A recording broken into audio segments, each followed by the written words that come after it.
se fala que nada é para sempre. Em um mundo tão descartável e efêmero em que vivemos, produtos ficam ultrapassados. Opiniões são provisórias. Relações são cada vez mais breves. A vida é curta. E o que era para durar, se concretizar, se solidificar, simplesmente evapora. Nós da Votorantim Cimentos pensamos diferente. Para nós, tudo que é bom tem que durar, e muito. Nossos produtos eternizam construções. Nossas pessoas perpetuam nosso jeito de ser. Nossos investimentos se estendem para o longo prazo. Nossas ações perenizam nossos valores. Com nossos parceiros e clientes, buscamos o compromisso de garantir uma relação para a vida. Queremos deixar um legado muito além da nossa existência e realizar sonhos que façam a diferença hoje, amanhã e para as futuras gerações. Agimos com consideração e não imediatismo, com cuidado individual e não mecanizado. Priorizamos relações duradouras e não pontuais. Pensamos no setor e não somente em nós mesmos. Buscamos sempre entender e não impor. Se você também acredita nesse propósito, convidamos a nos ajudar nessa jornada. Mais do que isso, a ser parte dela. Votorantim Cimentos. A vida é feita para durar.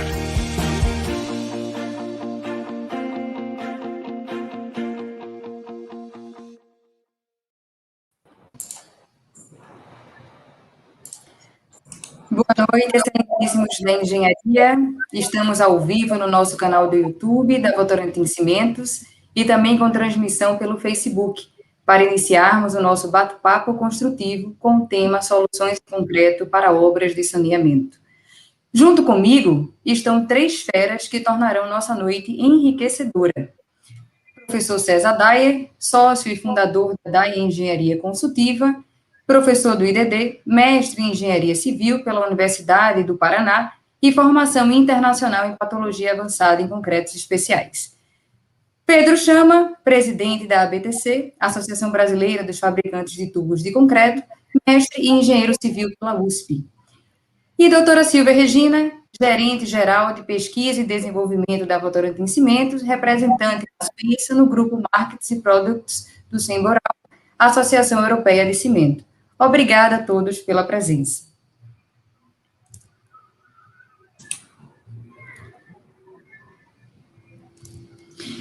E aí, para a gente começar falando um pouquinho sobre o tema, no ano passado foi sancionado a lei para a universalização e qualificação do saneamento básico, principalmente a prestação de serviços.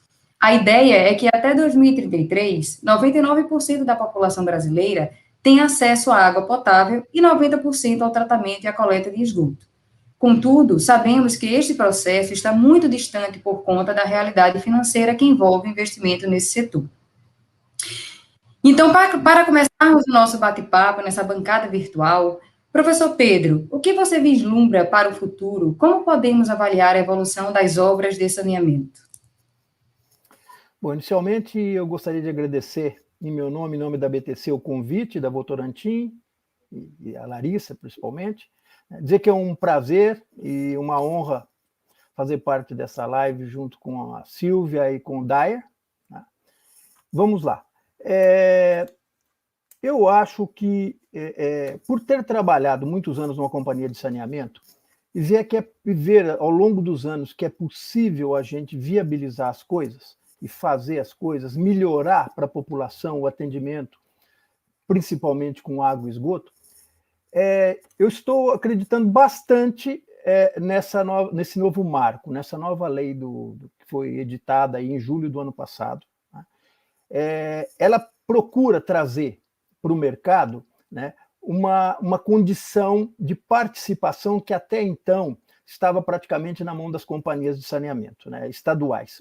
Hoje, 94% do serviço está na mão das empresas estaduais e só em torno de 6% na mão das empresas privadas, né.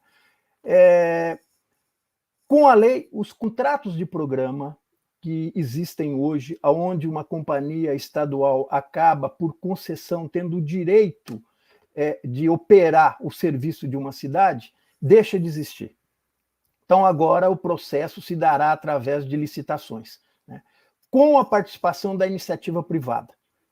Há uma necessidade grande de recursos no setor, né? O Estado não tem mais e não tem a capacidade de colocar aí todo o dinheiro que é necessário para poder fazer os investimentos, né? Para atingir essas metas colocadas de 90% de esgoto e 99% com água tratada, são necessários, pelo que a gente viu, em torno de 500 bilhões, em 10 anos seriam mais ou menos 50 bilhões por ano, né? Então, é muito importante que a iniciativa privada entre no processo, participe desses processos licitatórios e assuma parte desse serviço. Onde eu vejo que podem ocorrer alguns problemas, apesar da lei prever a formação de blocos, né, regionais, onde seria possível você manter, vamos dizer, o equilíbrio econômico-financeiro de uma concessão, né, misturando municípios, onde a gente tem uma maior densidade, com municípios de menor densidade, né, para fazer alguma coisa similar do que a empresa pública faz hoje. A Sabesp, por exemplo, aqui em São Paulo, ela trabalha com um negócio chamado subsídio cruzado. O que é isso? Você acaba transferindo recurso de um local onde você tem o sistema é bastante viável, né, do ponto de vista econômico, para municípios onde essa viabilidade não é muito grande, né? Não pelo município ser só pequeno, também às vezes você tem o problema da capacidade de pagamento da população, né? Não dá para você dizer, eu vou fazer todo esse trabalho de universalização jogando tudo isso em tarifa. Não tem como você transferir tudo isso para tarifa. Muito provavelmente a lei já prevê isso, terá que haver alguns subsídios, né? O que eu acho que ainda está atrapalhando um pouco o andamento e que talvez essa semana se resolva, são os vetos que acabaram ocorrendo. O presidente acabou vetando duas partes bastante importantes, que são as dos blocos regionais, e a questão também de não deixar que as empresas estaduais prorrogassem os contratos que fossem vencer até 2022, que pudessem ser prorrogados por mais 30 anos, né? Alegando que isso poderia afastar a iniciativa privada. E por quê? Você imagina um contrato que está para vencer em 22, você prorrogar esse contrato por mais 30 anos. Então, a iniciativa privada não teria a menor chance nesses contratos de entrar. Então, ele vetou isso, dizendo, olha, a partir de agora, venceu, tem que fazer licitação. Não tem essa chance de prorrogação. Pelo que eu soube, essa semana, amanhã ou depois, até quinta-feira, esses vetos deverão ser avaliados pelo Congresso Nacional e a gente vai ver o que ocorre. Se serão mantidos ou se serão derrubados esses vetos, né? Mesmo com esses vetos, a gente já percebe um certo movimento aí no setor, né? A gente viu já o que aconteceu em Maceió. Maceió fez a concessão. O Rio de Janeiro, o SEDAI está programado para abril, né? Mato Grosso do Sul já houve uma PPP, né? Existem alguns outros municípios que já estão se movimentando nesse sentido, né? Outra coisa que eu acho que é importante, que a gente não pode esquecer, é que quando a gente fala de saneamento, a gente vê que o pessoal aborda muito só a questão de água e de esgoto, né? A lei prevê a questão do desperdício de água também, né? Terão a ANA, através das normas de referência, que a ANA será o órgão regulador a nível federal, ela terá que editar normas de referência, e dentre as normas de referência, além de tratar do assunto tarifa, assunto de como é que fica quando houver um impasse na relação entre o contratado e quem concedeu o serviço, existirá metas também para você diminuir o índice de perdas, que hoje está aí na faixa, pensando em Brasil, na faixa de 38%. Né? Isso é um valor muito alto, e esse índice de perdas também precisa ser atacado. A lei também aborda a parte de reuso, da água, aborda aproveitamento de água de chuva, aborda também a questão de resíduo sólido, que até hoje é uma questão que, por não ter como cobrar, vamos dizer assim, tem ficado um pouco de lado, né? Está previsto até 2021 a eliminação dos lixões nas capitais e regiões metropolitanas e até 24 cidades com menos de 50 mil habitantes. E para isso estima-se também aí um investimento em torno de 2 bilhões e 600, se pensar aí em torno de 500 aterros mais ou menos regionais para tratar essa questão, né? Tem bastante coisa na lei, né? Dando uma pincelada por cima, seria basicamente isso. Trata da questão da drenagem também, fala alguma coisa, né? Então, entra em todos os aspectos do saneamento, não só água e esgoto. Na drenagem urbana, na questão do resíduo sólido, e dentro de água e esgoto, na questão de perdas, né? Eu acho que o grande desafio será na parte de esgoto, porque hoje nós temos aí 53% mais ou menos só atendido com esgoto, tem aí metade da população não tem acesso ao esgoto.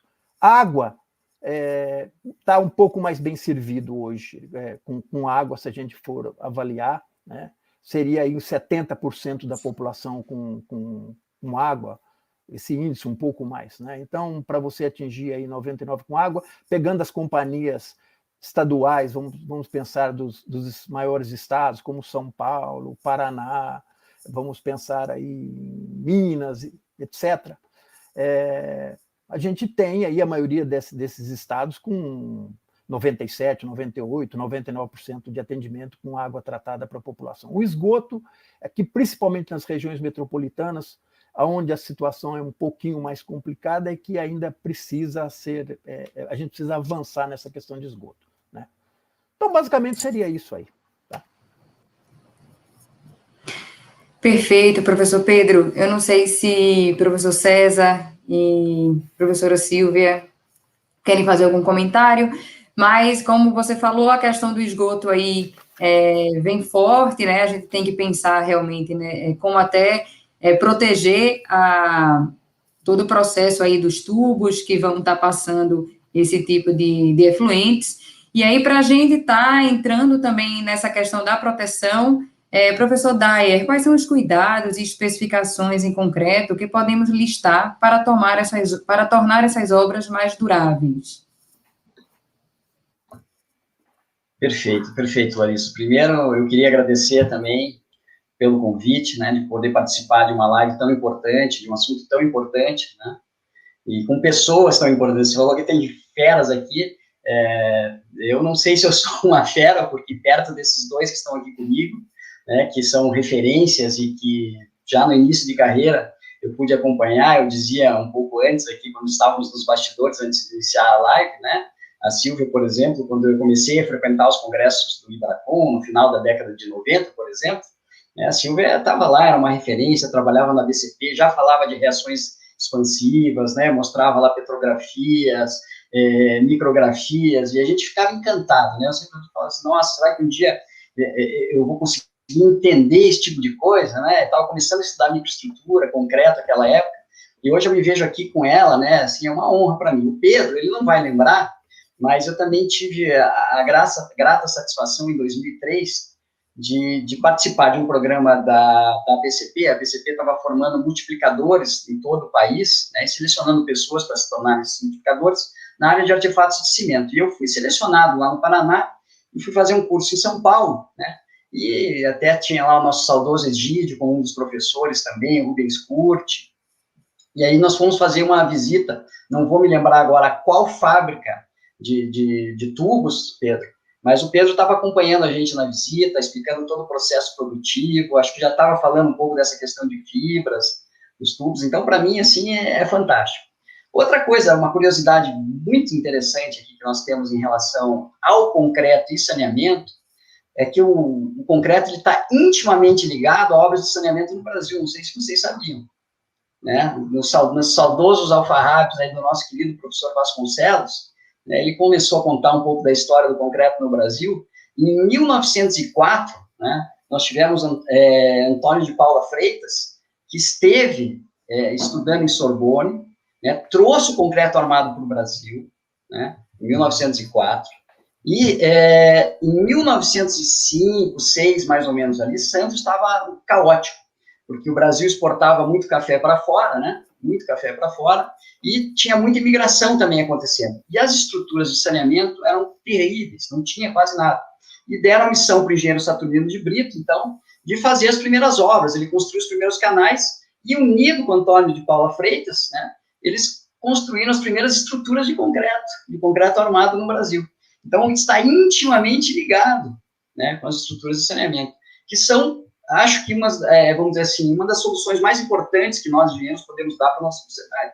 Claro que nós podemos fazer muitas coisas, mas saneamento, visto agora que a gente está passando nessa crise aí de pandemia, etc. e tal, é essencial, né, trabalhar com a saúde das pessoas, e o que é lindo da nossa profissão é justamente isso, né, são as soluções de engenharia que a gente dá.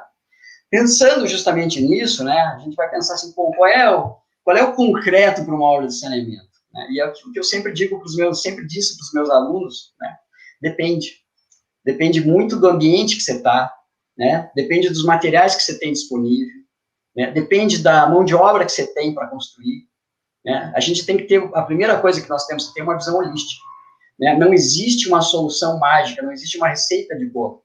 Às vezes a gente confunde achando que engenharia é uma solução exata, né, é uma ciência exata, ela não é uma ciência tecnológica, ela vai buscar recursos, né, e modelos que a gente tem, né, dentro de conhecimentos científicos, e quando a gente junta tudo isso, né, de forma multidisciplinar, que isso é o mais importante, né, e aí talvez é onde a gente está falhando, né, é que nós vamos achar as melhores soluções, tá? Agora, o que eu posso dizer para você em relação a isso?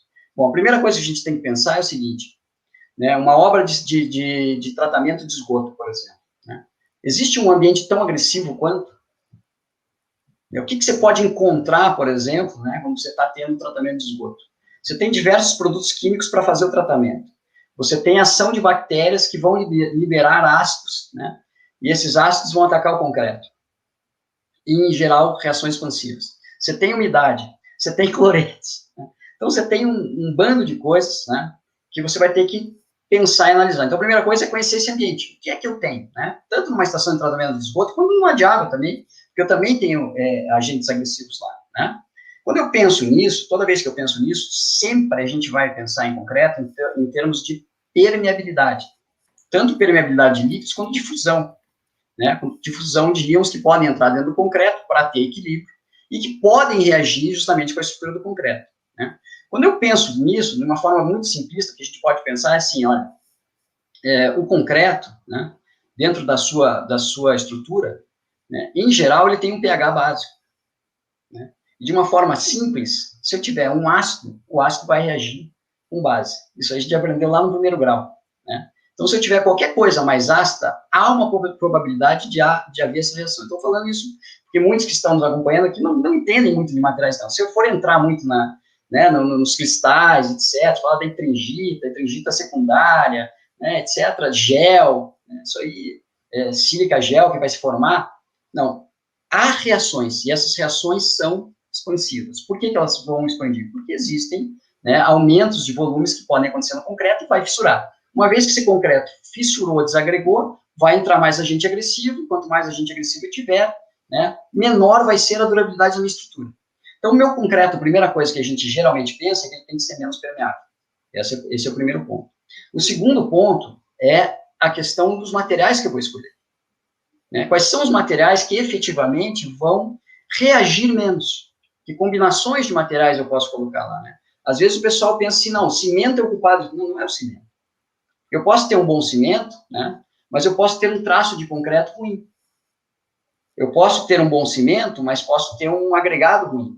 Ou a combinação desse agregado com esse tipo de cimento, só a combinação dos dois em presença de umidade, pode me dar um outro tipo de reação expansiva, muito conhecida hoje, muito bem delineada, eu diria, no país, que é a reação álcool-agregada, principalmente a reação álcool-sílica, né, que formam um gel. Então, eu tenho que primeiro pensar nesses materiais.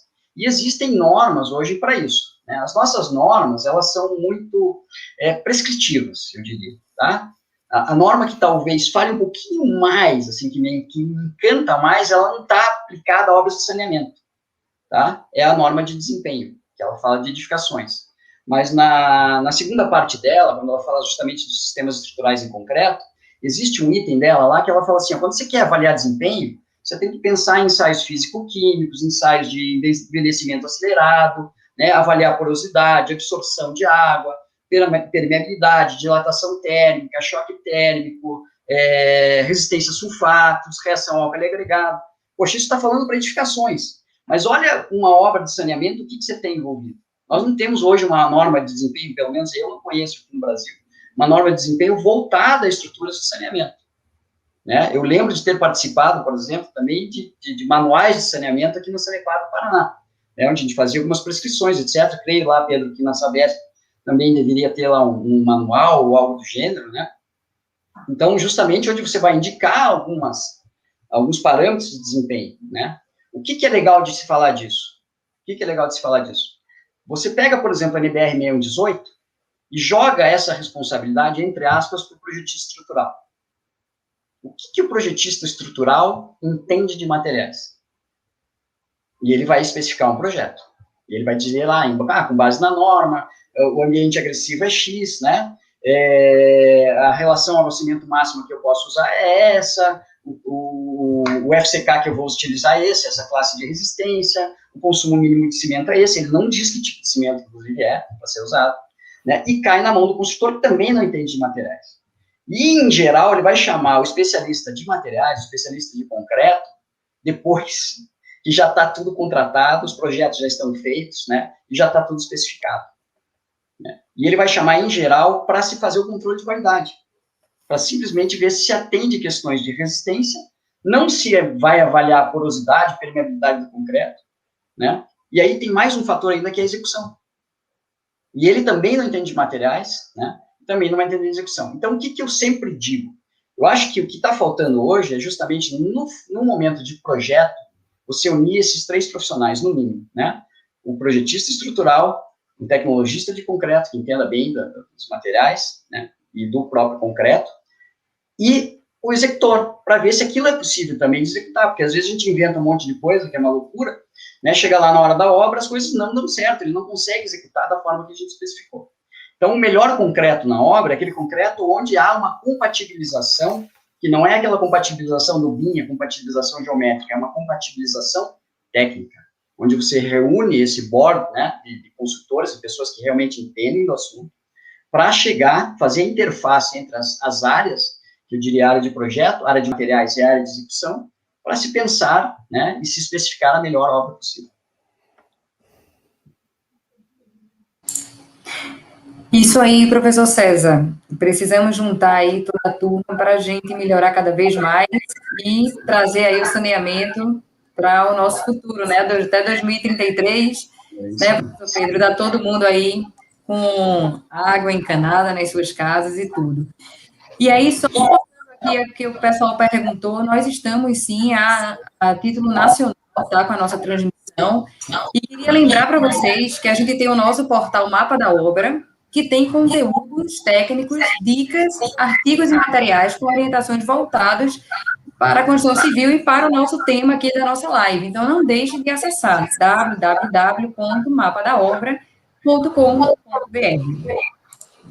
E aí, dando continuidade a essa questão mais um pouco técnica, doutora Silvia, o que podemos considerar como um bom cimento para as obras de saneamento?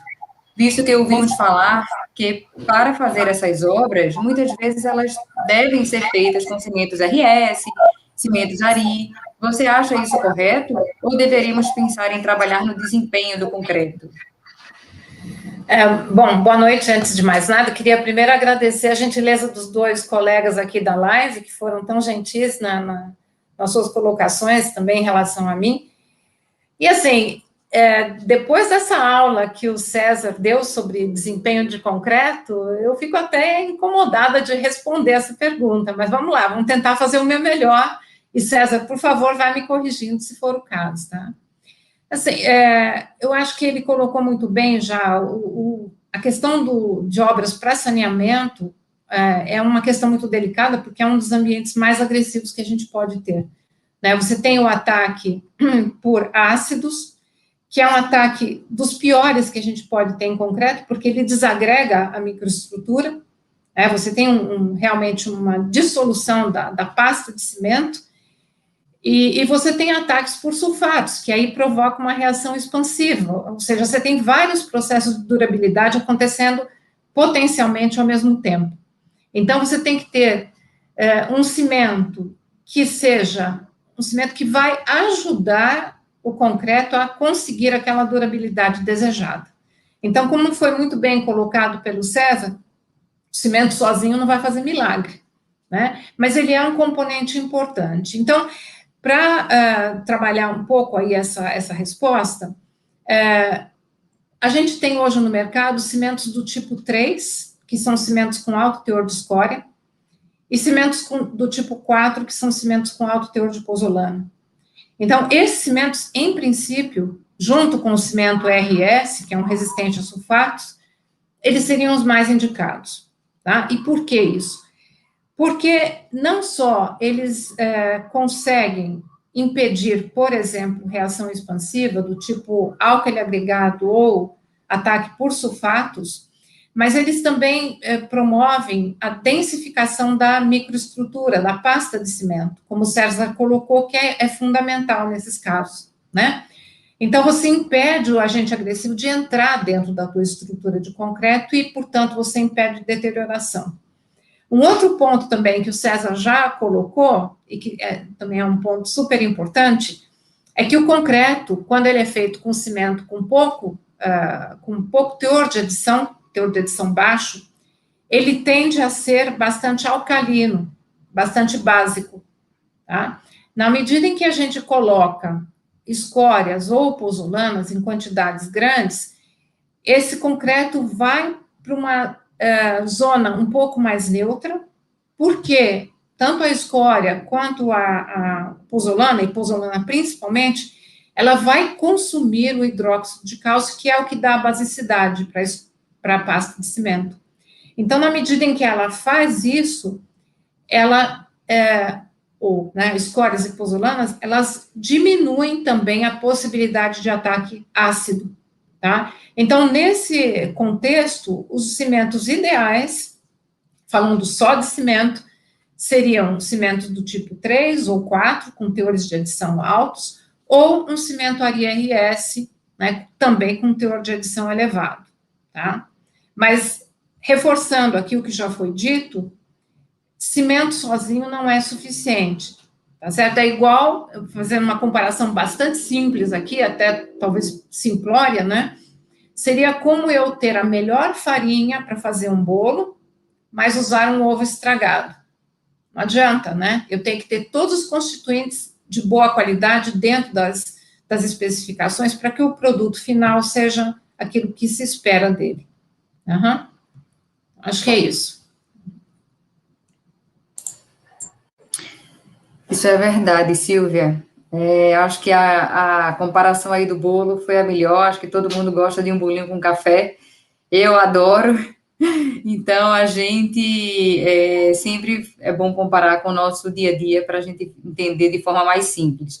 E a turma está aqui falando, Daniel Magalhães colocando que parabenizando o professor César, Luiz Brito parabenizando Silvia, todo mundo está aqui bem ligado aqui no chat.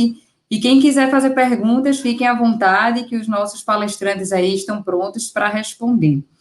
Tá joia? E professor Pedro, aí voltando aí para o senhor, aí falando um pouquinho da nossa atualidade, inúmeros materiais para execução de galerias, inúmeros materiais para execução de galerias em obras de saneamento. As soluções em concreto são realmente as melhores opções? Se sim, por quê? Bom, eu entendo que as soluções em concreto são sim as melhores soluções.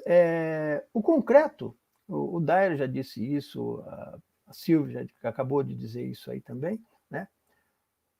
Como a doutora Silvia disse aí, concreto é massa de bolo. Eu faço, se eu não colocar farinha, o bolo sai de um jeito, se eu não colocar ovo, sai de outro. Então, conforme já foi dito, Eu tenho a questão do cimento, eu tenho a questão do consumo que eu vou utilizar, eu tenho a questão do fator água-cimento que eu vou utilizar, eu tenho cobrimento de armadura, eu tenho uma série de coisas para serem trabalhadas, né? Na questão de projeto, na produção, para ter um componente, né? E um detalhe, quando eu estou fazendo tubo de concreto, eu ainda tenho uma vantagem que é um pré-moldado, eu não estou fazendo uma obra moldada em loco, eu tenho um controle melhor da qualidade do meu componente dentro de fábrica.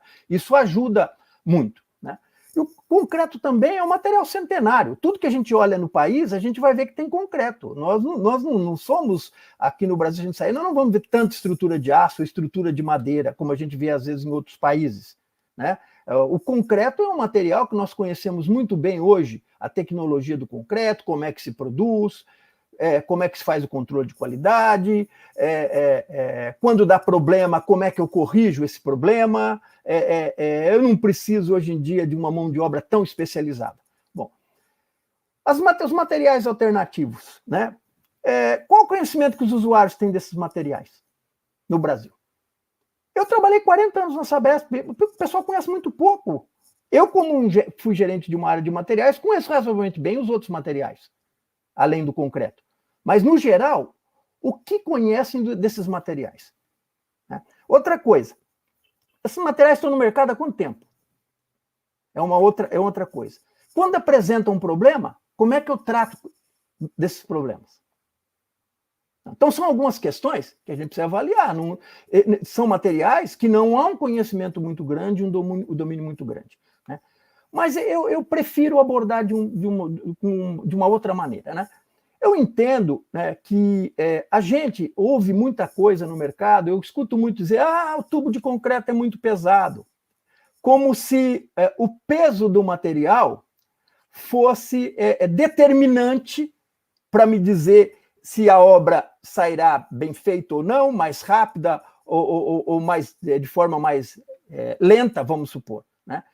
Então, pensando nisso, quando a gente ouve essas comparações com soluções onde o pessoal fala em peso, que você tem para manusear, que fala da questão do ataque, que precisa revestir a estrutura de concreto para não sofrer ataque, né? E outras coisas que a gente escuta no mercado, o que eu diria é que, como todos os materiais, o concreto tem os seus problemas, como o plástico tem, como o ferro fundido tem, como o aço tem, como os outros materiais têm. Se eu não fizer de forma adequada, se eu instalar uma rede de aço e eu não fizer a proteção catódica, eu não fizer o confinamento, a envoltória no assentamento, a minha tubulação vai ter inversão de curvatura e vai colapsar.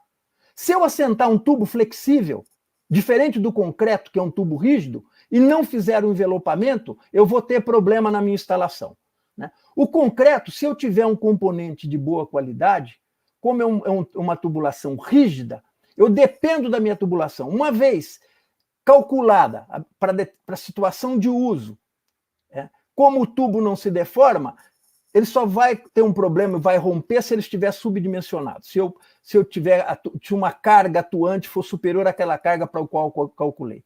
E na obra, com essa mão de obra desqualificada que a gente tem, infelizmente não se treina a mão de obra, é um material onde eu estou muito menos sujeito a problema do que uma tubulação flexível, que são os materiais alternativos, uma tubulação plástica.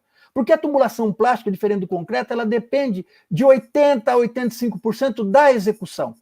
Se eu não fizer uma execução muito bem feita, eu terei problemas com certeza, e a gente cansa de ver sinistros por aí em função da execução inadequada, né? Então, um tubo flexível, por exemplo, que é um concorrente do concreto, se você não tiver um projeto bem feito, uma tubulação bem produzida, e na obra, que é o mais importante, eu não tiver um alinhamento entre projeto e execução, tiver um descompasso entre essas duas partes, entre o que foi projetado e o que está sendo executado, eu com certeza terei problema. Isso é muito comum. Por quê? Necessita de cuidados, né? E o fato de ser mais pesado ou não é o fator que a gente tem que avaliar. Então, quando a gente olhe uma solução, eu acho que a gente tem que olhar a questão de projeto, a questão do material e a questão da execução. Eu acho que é fundamental a gente analisar o tripé e não ficar só olhando e fazendo comparações, por exemplo, do material. Porque na hora de eu executar, né, por exemplo, eu tenho problema de profundidade de vala, tipo de solo, se tem escoramento ou não, se tem rebaixamento do lençol ou não, se eu estou em área urbana ou não, se o tubo é flexível ou rígido, se tem necessidade de eu importar material granular para fazer envoltório ou não, uma série de fatores. E o que a gente cansa de ver são, vamos dizer assim, o pessoal fazendo teste por aí, aonde não se olha todas as etapas. O cara simplesmente olha descendo o tubo de um caminhão, dizendo que é mais pesado ou não, põe o tubo lá, compara um tubo de 6 metros com um tubo de 2 metros, por exemplo, e diz, isso é mais rápido, com isso eu ganho produtividade, e se esquece que não adianta eu falar em peso de material quando o limite está na capacidade de escavação do equipamento. Não adianta eu falar que eu pego um tubo, coloco 1000 metros de tubo dentro da vala. Por quê? Eu preciso ver quanto o equipamento que está lá escavando consegue escavar no dia. Todo equipamento tem uma capacidade de metros cúbicos para poder fazer escavação. Se eu estiver numa área urbana com interferências, que é o que normalmente a gente tem, muita interferência, é outro problema. Então, não dá para a gente generalizar as coisas, já foi dito isso aí pelo Dyer, já foi dito pela Silvia. Eu acho que em engenharia a gente tem que avaliar a situação, cada caso é um caso, e dar uma solução de engenharia para o caso, aquela solução que o caso requer. E simplesmente ficar dizendo é mais pesado, é mais leve, ou joga de cima do caminhão no estoura ou não, porque se a gente for falar em peso, como sempre eu escuto essas conversas em relação ao concreto, o tubo de ferro é muito mais pesado, o tubo de aço é muito mais pesado, então nós vamos deixar de usar aço, vamos deixar de usar ferro, porque tudo é pesado. Então eu acho que a gente tem que olhar a coisa de uma forma mais profunda, avaliar todos os parâmetros envolvidos, projeto é importante, o material, a produção de um material com qualidade é importante, a execução também é muito importante. Porque se eu falhar numa dessas partes do tripé, com certeza a chance de eu ter insucesso será enorme. Então, basicamente, seria isso. Verdade, professor Pedro. E eu acredito que o site da BTC tem muito a contribuir para quem está começando a entender um pouco desse tema. E a gente tem também o nosso portal do VC Ajuda, que, como o nome já diz, ele pode ajudar você a melhorar o conhecimento no negócio da indústria. Então, não deixe também de visitar esses sites para enriquecer o conhecimento. E aí eu trago uma pergunta do chat aqui, do pessoal que está assistindo, nos prestigiando, o Tiago Merodi, que ele diz, boa noite, em relação à produção de tubos no Brasil, percebe-se a utilização de cimento em CP5 pela vantagem da resistência inicial. Seria viável utilizar CP4, tendo em vista adições desse cimento? Bom, eu posso começar, depois, se alguém quiser complementar. É uma excelente pergunta, porque, de fato, a gente tem visto uma demanda muito grande para cimentos do tipo 5, que são os cimentos de alta resistência inicial, justamente pela questão da velocidade da obra, né? Então, não só para obras de saneamento, por exemplo, para tubos, mas a gente vê para todo tipo de estrutura o pessoal querendo usar cimento ARI, cimento CP5. E é um cimento excelente quando você vai fazer alguns tipos de obra, mas não é para todas as obras o mais indicado, né? Como eu comentei aqui, para obras onde você tem uma demanda de durabilidade crítica, ele não seria o cimento mais indicado, a menos que fosse um ARI RS. O que é um ARI RS? É um ARI resistente a sulfato, ou seja, é um ARI que tem algum tipo de adição, geralmente são cinzas volantes, né, a fly ash, mas os teores não são muito altos, porque se eu colocar um teor muito alto de adição, o cimento ele perde um pouco em resistência inicial, de modo geral. Tá? Então, aí a gente tem que realmente fazer algumas escolhas. Então, no caso de uma obra de saneamento, por exemplo, onde eu preciso garantir durabilidade, eu eventualmente vou ter que perder um pouco na velocidade da produção do concreto. Aí eu vou ter que aceitar que eu não vou poder desformar esse concreto com 12 horas, por exemplo, no caso de um pré-moldado. Eu vou ter que esperar um pouquinho mais. Não é que eu preciso esperar 3, 4 dias, não é isso. Mas atingir a resistência ideal em 6 horas, com cimento 3 ou 4, é praticamente impossível. Então, são aquelas coisas onde nós temos que fazer algumas escolhas. Então, para garantir uma durabilidade de 50 ou 100 anos, eu preciso aceitar que a desforma vai demorar um pouco mais. Então, respondendo à pergunta, não, cimento CP5 Ari não é o ideal para uma obra onde você tem agentes agressivos importantes, e seria melhor trabalhar com cimento 3 ou 4, e, eventualmente, até fazer cura térmica, né? Que aí você acaba acelerando o ganho de resistência e você, eventualmente, conseguiria uma resistência similar ao que você conseguiria com Ari. Mas sem cura térmica, aí é uma questão realmente de ter um pouco mais de paciência e esperar para desformar. Não sei, César, eu acho que você deve ter alguma coisa... Não, eu acho que é bem nessa linha. Eu ia falar justamente da cura térmica, né? Nada é impossível, mas você talvez, eventualmente, pudesse baixar um pouquinho a relação água-cimento do teu concreto do tubo, trabalhar com CP4, trabalhar com cura térmica, mas sempre isso você vai ter que sempre avaliar a questão da relação custo-benefício, não tem outro jeito, né? Você sempre vai abrir mão de alguma coisa, então pode ser que fique mais caro para você poder atender uma demanda maior, inicial. Eventualmente, também pode-se trabalhar com cimentos mais puros, mas com adições, né? Mas aí é preciso conhecer as adições, né? É melhor quando você já tem um cimento pronto para isso, do que você ter mais um ingrediente que você está colocando lá, né? Que você vai ter que ter mais um controle de qualidade, etc. É possível, tudo é possível, mas tem que se olhar sempre o aspecto técnico para ver qual é a melhor solução possível. E colocando adição no concreto, você acaba caindo na mesma situação de trabalhar com cimento com adição. As propriedades vão ser semelhantes, você só vai mudar o local de adição. E aí você colocou muito bem, né? É possível, existem concreteiras, existem produtores de artefato que fazem isso, só que você tem que ter um controle de qualidade muito rigoroso, porque senão a chance de você ter problema é imensa. Né? Eu acho que até o Pedro colocou um pouco a questão da mão de obra, enfim, a gente tem que tomar muito cuidado nessas situações. Então, é sempre melhor trabalhar com cimento que já vem adicionado, porque aí o controle é garantido, né? Um controle de rotina, um controle otimizado, automatizado também, né? Até um outro ponto, só pegando um pouco do gancho aí, é que quando a gente faz a adição na produção de cimento, a gente não só tem um controle mais rigoroso, e é um controle rotineiro, mas também tem um outro aspecto que às vezes a gente esquece, né? Tudo está otimizado para aquele teor de escória ou de pozolana, inclusive o controlador de pega, o gesso que a gente tem que colocar.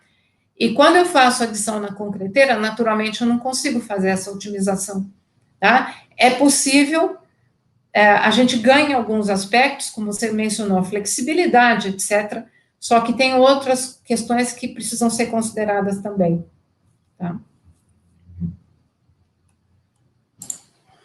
Joia, boa explicação, todo mundo aqui do chat está agradecendo, e as perguntas estão vindo, o pessoal está animado. Tem uma pergunta aqui do Marlos, que ele coloca aqui para a doutora Silvia. O uso de fibras metálicas são positivas em peças pré-fabricadas em concreto para saneamento?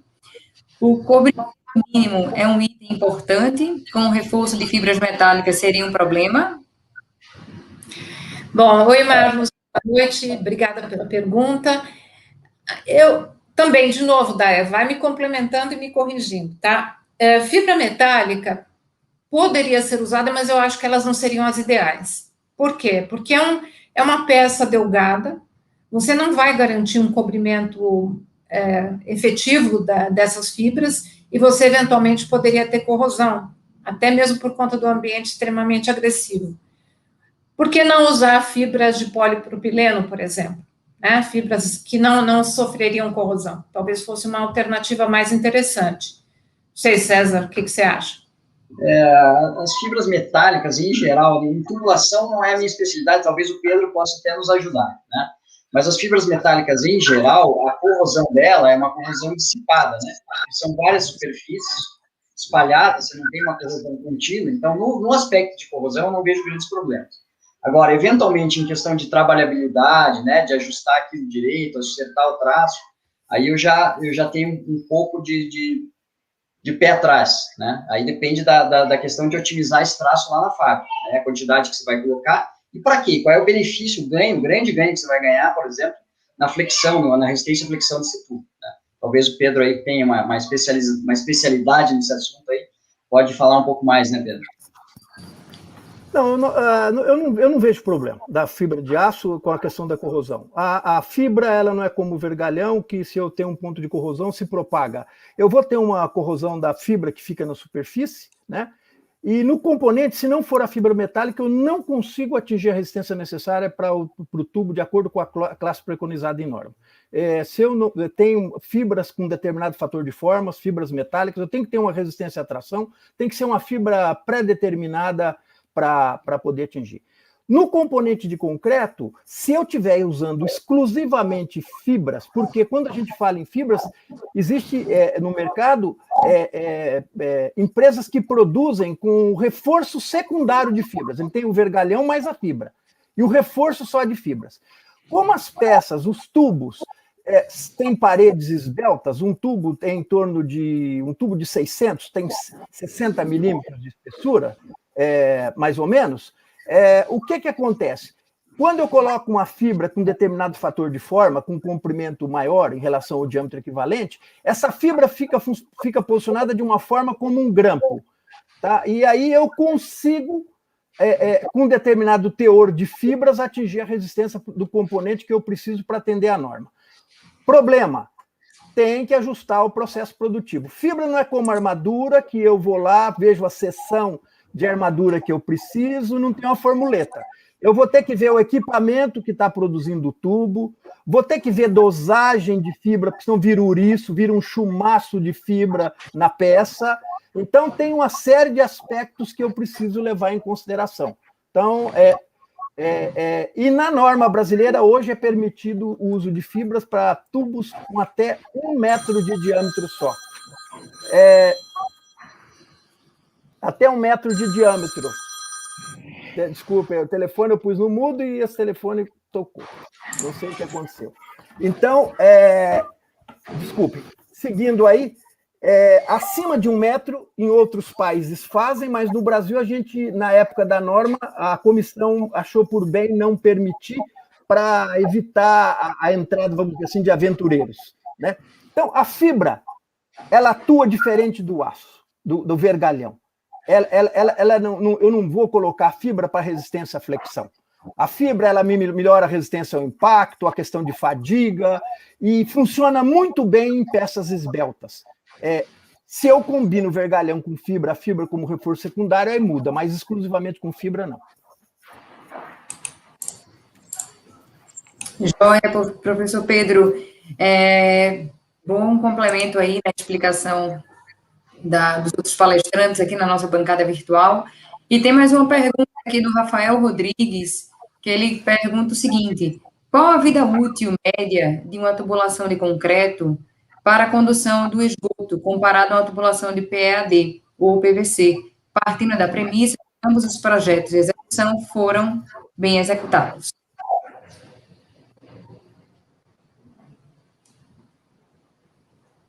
Responde. Essa é para você, Pedro. Você que é o então, vamos lá. especialista. Primeira coisa, a doutora Silvia e o Dayer já disseram, depende do concreto. Eu conheço estrutura de concreto com 60, 70 anos em contato com esgoto, em perfeito estado, e conheço estruturas de concreto com 4, 5 anos totalmente deterioradas. Agora vamos perguntar, por outro lado, e se eu fizer um tubo de plástico com material reciclado? Como é que fica se eu transformar um PVC ou um PAD em material reciclado? Qual a vida útil? Não tenho vida útil, não tenho durabilidade. Se eu não utilizar um composto para fazer um tubo plástico, que seja um composto que tenha passado por um ensaio de longa duração, ensaio de 10 mil horas, onde eu consigo ter determinada resistência desse composto para eu fazer os cálculos, diferente de um composto reciclado ou de um composto off-grade, que normalmente usam, eu conheço tubulações de plástico com 5 anos que você desmancha na mão. Nós tínhamos na Sabesp 40 mil vazamentos em ramais prediais de polietileno mês. Por quê? Tubulação de baixíssima qualidade. Então, tudo depende. Se você fizer um tubo de plástico, PVC ou polietileno, usando a matéria-prima adequada, uma matéria-prima certificada, que tenha passado por ensaio de longa duração, que a gente chama de MRS, ou HDB nos Estados Unidos, para eu determinar a tensão do material, para eu calcular a espessura do tubo, para ter uma matéria-prima de qualidade, para não usar uma matéria-prima já oxidada no processo de transformação, é uma coisa.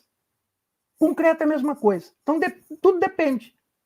Depende da qualidade da matéria-prima que eu estou usando para fazer o tubo de plástico, depende da matéria-prima que eu estou usando para fazer o tubo de concreto. Muito relativo. Se eu, nas mesmas condições, usando materiais adequados para produzir um ou outro, eu diria que os dois materiais são de boa qualidade e não teria problema nenhum. Seria possível aplicar um ou outro material dependendo da condição de campo que eu tenho. A escolha aí você leva outros fatores, como eu já disse, em consideração. Né? Vou assentar o tubo plástico? Tem que tomar cuidado. Eu vou ter que fazer botar fora de parte do material da vala, vou ter que importar material granular, vou ter que fazer a envoltória do tubo flexível, do tubo de plástico, vou ter que compactar, e só depois de uma certa altura em cima do tubo é que eu vou poder voltar o próprio material da vala, se for de boa qualidade, e compactar. Num tubo rígido, não. Se eu tiver um material de boa qualidade, eu posso usar o mesmo material na vala. Eu não preciso usar material granular. Por quê? Porque ele não deforma. Eu não preciso me preocupar com a deformação dele. No tubo flexível, eu tenho que me preocupar para que não haja uma inversão de curvatura, que ele não ultrapasse o limite de deformação e colapse. Por isso que eu tenho que confinar, porque funciona sistema solo-tubo e não só o tubo, diferente de um tubo rígido. Então, tudo é engenharia, é o que eu acabei de falar agora há pouco, já foi dito aí também, depende da situação. As soluções, existem várias soluções. Eu estudo as alternativas, que é o que se faz em projeto, chama-se estudo de alternativas. Em função do estudo de alternativas, eu defino o material que eu vou usar, em função da situação de aplicação. Dessa forma que eu vejo. Isso aí, Pedro. Por isso que é importante, eu acho, que as questões normativas, elas são premissas importantes aí para a gente seguir com o detalhe da obra. E aí, girando um pouquinho o tema, professor Dayer, quais as principais manifestações patológicas que ocorrem nessas estruturas ligadas ao saneamento? Olha, as principais você sempre tem, em geral, né, ataque por cloretos, ataque por sulfatos, com formação de tringita secundária, né? Você tem, eventualmente, carbonatação também, corrosão por carbonatação ou por cloretos, e reações alcali-agregados. Recentemente, Pedro, 3 alunos lá do IDD estudaram a estação elevatória do esgoto de Pinheiros. Não sei se chegou a ver lá como é que estava a degradação, estava terrível. E a coisa era feia. Chegou um ponto lá que eles queriam tirar mais amostra para fazer algumas análises, e não tinha jeito mais. Eles tiveram que tirar os andaimes de lá porque a coisa estava para despencar. Mas por quê? Porque é uma obra antiga, né? A gente tem que lembrar também o seguinte, que essas questões de durabilidade, por exemplo, no Brasil, né, as nossas normas, as grandes premissas de durabilidade, elas começaram a ser estudadas na década de 90, vamos dizer assim, mais intensamente, de forma científica, e se propagaram ao longo dos anos 2000 agora, assim. Então, eu lembro da primeira grande revolução, né, quando fizeram a 6118 de 2003, né, que daí colocaram aqueles critérios de permeabilidade, de relação ao abastecimento, de consumo, né, depois a 12655, que estava ligada com ela em 2006, aí em 2016, 2015, teve uma revisão, aí ela já falava alguma coisa, trazendo alguma coisa de sulfatos e cloretos, né, a norma de reação álcali-agregada em 2008, né, tantos estudos, né, como eu disse lá, quando eu comecei a frequentar o Ibracon, o pessoal falava aí no Paulon, né, na década de 80, trouxe aquela história toda do RH que vai acontecer, e o pessoal, não, mas será que vai acontecer? E realmente aconteceu, principalmente aí em Recife, né, Larissa? Tivemos tantos casos aí em prédios que tivemos não só ataque, não tivemos apenas reações expansivas por conta de reação ao álcool agregado, mas combinadas com ataques por sulfatos, né? Então, são esses maiores problemas que a gente tem, né? E que a gente precisa combater fazendo boas obras, boas especificações, bons concretos, bons traços de concreto. Existe uma outra coisa que eu vou brincar aqui, né? Assim como o Paulon falou das reações álcali agregado, né? A gente ainda não conhece muito a fundo as reações álcali carbonato.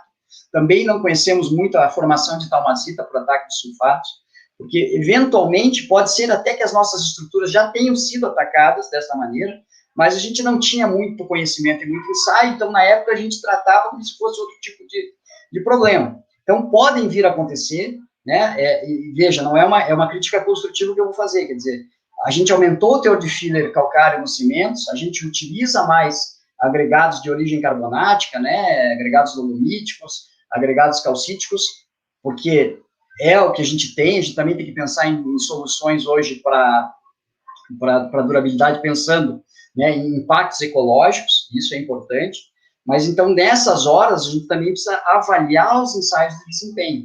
Então aquilo que eu falava lá, que a norma de desempenho traz, de trazer alguns ensaios acelerados antes para comprovação, né, eu tenho esses agregados aqui, eu tenho esse cimento, e eu quero ver se esse traço aqui que eu fiz vai estar adequado. Então o que a gente deveria fazer? Ensaios de desempenho, né, que são esses ensaios justamente que eu falei lá, de cloretos, sulfatos, né, etc., e avaliar como é que esse traço de concreto, com esses materiais, ele vai se comportar. A norma de reação álcali agregado, por exemplo, ela já te dá um panorama, né? E o que é interessante da norma de reação álcali agregado, que ela foi revisada em 2018, é que ela diz o seguinte: primeiro, vamos olhar bem o ambiente agressivo que você está. É um ambiente que pode acontecer, que é propício para acontecer essa. Legal. Vamos analisar o teu agregado? Esse agregado é um agregado potencialmente reativo, ele é muito, é pouco, é moderado. Como é que é essa combinação? Essa combinação é preocupante, então vamos avaliar outras soluções, né? Vamos ver se, por exemplo, colocando como a Silvia colocou aqui, se eu inserir um cimento, trocar o cimento, colocar um cimento, né, com maior quantidade de material pozolânico ou de escória de alto forno, né, ela inibe a reação, mitiga a reação, legal, então vamos para cima, né, vamos dar continuidade. E é isso, eu acho que essa é uma tendência, tá?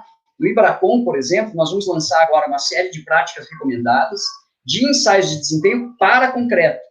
Nesse momento, nessa primeira leva de práticas recomendadas, né, muito bem coordenadas pelo professor Daniel Veras, lá da Bahia, nós vamos estar direcionando para a área de corrosão, principalmente para carbonatação e ataque por cloretos, tá? Mas já é uma grande evolução. Provavelmente, daqui a um tempo, venham a se tornar normas.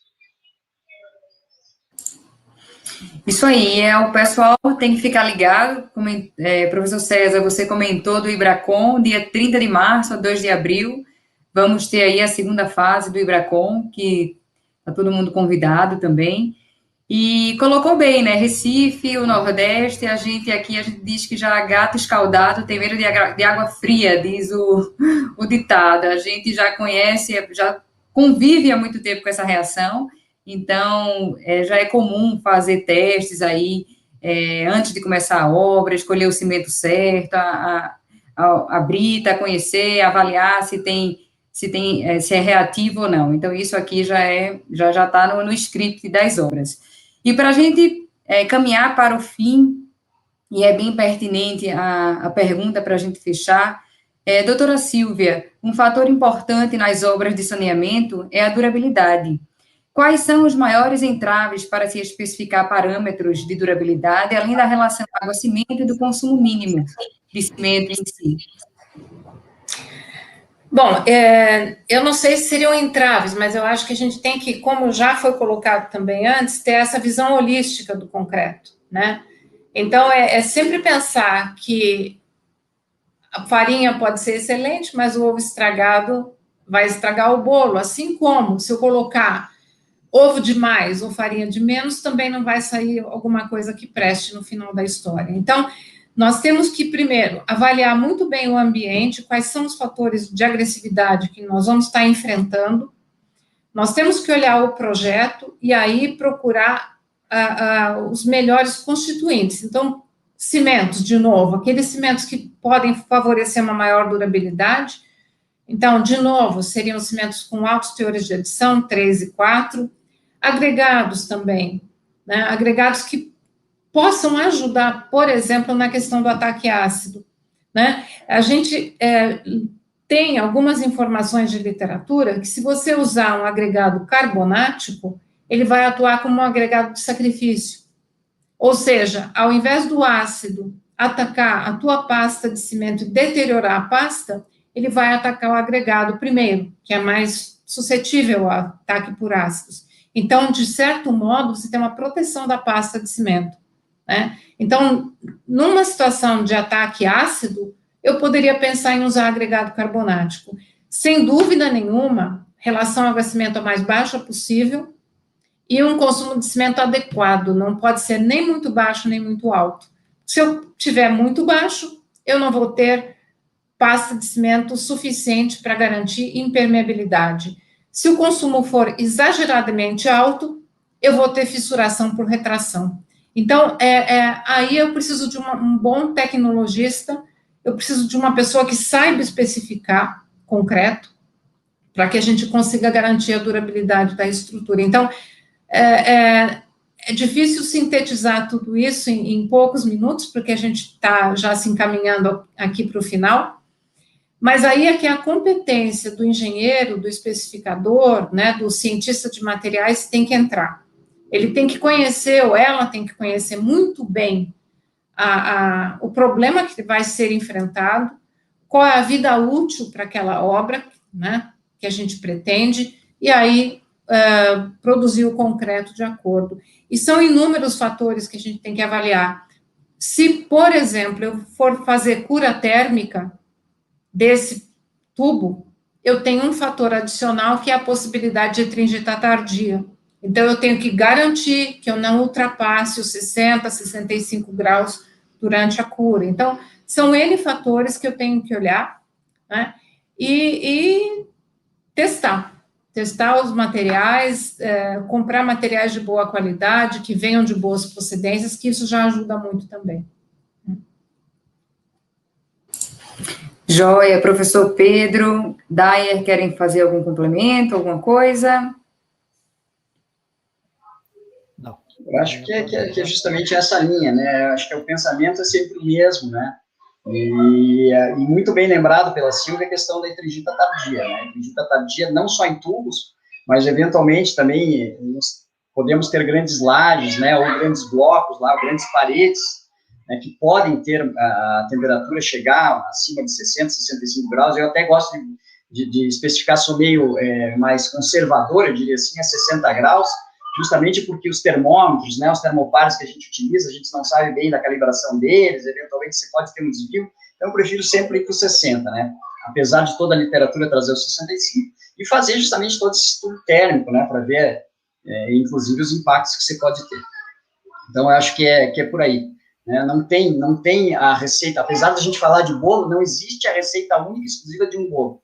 Né? Cada bolo, né, com cada ingrediente, vai ter diversos ingredientes diferentes, vai ter um bolo cada cliente quer um bolo específico. Então, você tem que saber preparar, você tem que ser meio chefe de cozinha mesmo nessas horas, né, para conhecer realmente de como fazer um bom bolo, para atender justamente o que o teu cliente quer, e sempre pensando na durabilidade, na sustentabilidade, não é o que o teu cliente quer porque ele quer, né, das boas práticas de engenharia. Isso aí. Larissa, eu gostaria de só falar uma coisinha para ficar meio em aberto. Quando alguém falou da fibra, só para dizer, quando eu falei que a questão dela atuar para impacto, fadiga, não como vergalhão, mas a flexão, por que ela funciona bem em estruturas esbeltas? É porque num tubo de concreto, como a parede é uma parede esbelta, quando eu armo, a minha armadura está na linha neutra praticamente. Eu estou só usando a armadura para não ter ruptura frágil. Na verdade, a minha armadura não está quase que trabalhando, porque ela está na linha neutra. Então, quase que não atua. Por isso que a fibra funciona bem numa peça esbelta. Porque eu estou pondo a armadura e minha armadura não está sendo... só mais para não ter ruptura frágil. Eu não estou quase que garantindo nada com a minha armadura. Está em cima da linha neutra. Tá? Só para não ficar nenhuma mal entendido. Joia, perfeito. Acredito que foi muito bom. As perguntas não param. Todos aqui estão nas redes sociais, Instagram, Facebook, LinkedIn. Fiquem à vontade aí para ir atrás de cada palestrante aqui e continuar o conhecimento, né? Porque o conhecimento não para. E agradeço a todos, a professor Dayer, doutora Silvia, professora também, professor Pedro Chama, a BTC, a Votorantim Cimentos, a Dayer Engenharia Consultiva e a todo o público que esteve presente aqui conosco. Muito obrigado, Larissa, foi um prazer, agradeço mais uma vez o convite, né,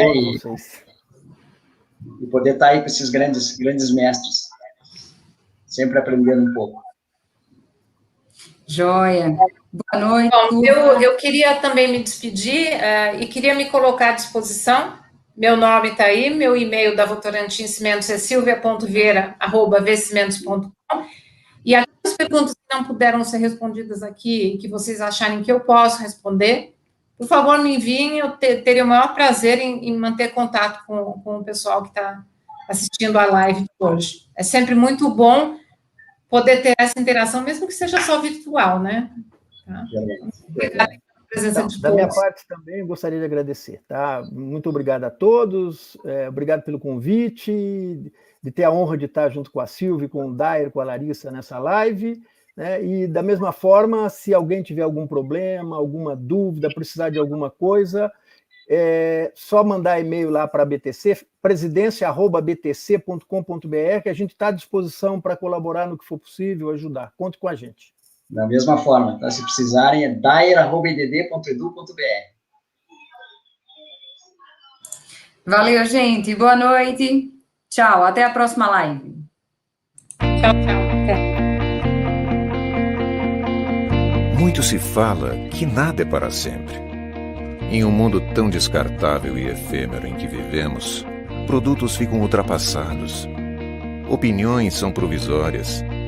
Relações são cada vez mais breves. A vida é curta.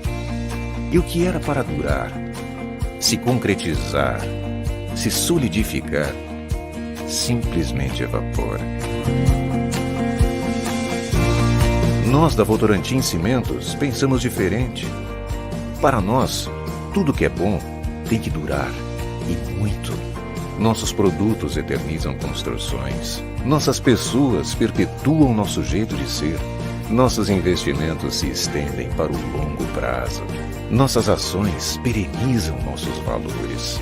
Com nossos parceiros e clientes, buscamos o compromisso de garantir uma relação para a vida.